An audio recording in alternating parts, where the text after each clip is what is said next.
So today in this video I am going to tell you 4 amazing tips to make your animation much better.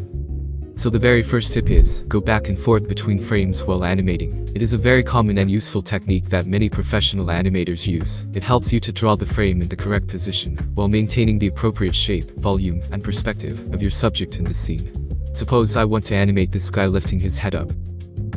So first of all I drew these 2 main poses, also known as keys. First frame is where his head is most down, and you can't see his full face, and in the second frame you can see his full face. Now I'll add a blank frame between these 2, and start making the in-between frames, but as you can see it's a completely blank frame, and I can't see the previous or next frame, thus it's very difficult to draw accurately here. So firstly, we'll turn on the onion skinning. It's a tool which helps you to see the previous and next frame in lower opacity. Now we can see the previous and the next frame, so it's much easier to draw now. Now you just need to draw the current frame, based upon those lighter previous and next frame lines.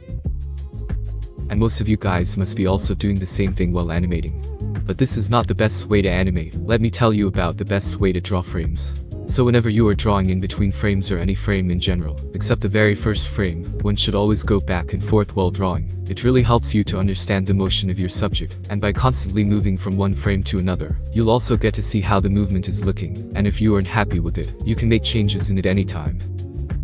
Back in the days, when animations were made with hands on sheets of paper, animators used to flip through pages in order to understand the motion and draw accurately. It used to be a very common practice at that time. But nowadays, people tend to rely heavily only on onion skinning, which is not bad, but ideally, you should draw the frames based on the previous frames, not their lighter impression.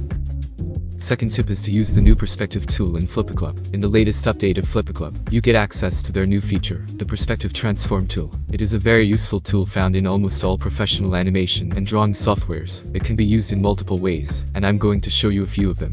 Like I think this shoe is a bit out of perspective here, so I'll just go to the selection tool and mark a selection around the shoe, and now on the right side, you will see this new skewed rectangle kind of icon. Click on it, and now you can individually move each point of your selection wherever you want. So I'll just move them to make the shoe look like it's in right perspective. It can also be used to make backgrounds in one point perspective. Like here, I have a very flat and simple background drawn in single point perspective. Now to make it look 3D, select the entire image with selection tool, and click on this second option. Now click and drag the top left side of the drawing, and move it towards the right, something like this, and bring it a bit closer to the center as well. Now hold and drag the bottom left of the background, and move this one also to the right and center, just like this. Just make sure to keep it vertically straight. Now we'll do the same with right side, but this time, instead of moving the corners towards the center, we are moving them both a bit away from the center, while maintaining the top and bottom point in a straight line. But it's still looking kind of flat. So, now it's time to give this scene some depth. Firstly we'll draw the side walls of the buildings. Just draw the lines from the corners, and extend them to your likings. Make sure to draw the lines exactly at 180 degrees. You can also take help of ruler and grid tool. You still need some basic knowledge of perspective, in order to draw it accurately. In this step, you need to extrude a few things, as well as intrude certain things, which will really make it look like a 3-dimensional space. Don't hesitate to select and move things around, to fit them in the scene. Like here I am moving this dustbin a bit forward, so it doesn't feel like a piece of cardboard stuck on the wall, and then I'll just draw the sides of it, and add some trash bags here and there. You can also use this technique to write something on a piece of paper, which is already in the correct angle. Third one is, learn to organize your projects. I've seen many beginner animators not knowing about how to use layers, and drawing everything on just one single layer. This is a very messed up way of animating, and it leaves no room for iterations. Instead you should always animate different things in separate layers. It helps you to just focus on that one particular thing, without worrying about messing up with other things.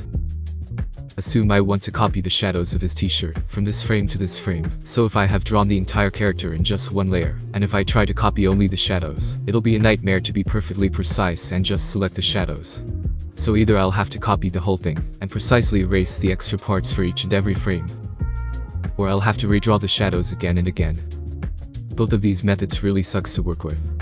So the best way is to draw things in separate layers. Let me show you my favorite method of layering animation projects. Firstly, I draw the rough sketch, then in a new layer, I draw the line art, and hide the rough sketch. Then I add flat colors to it in a new layer onto the line art layer. Then I keep my shadows and highlights in a new layer between line art and color layer, and if I have some secondary objects in the scene, I keep them also in a separate layer. So now if I want to copy the shadows, I can simply go to the shadow layer and select it and easily copy paste it on any frame. Fourth tip is, did you know you can copy something from one project and paste it in another project? Let me show it to you. Simply create a selection around what you want to copy. Make sure you've selected it properly. Then click on this copy icon and go to the project where you want to paste it. And now simply click on the paste icon and voila, it's pasted in a different project.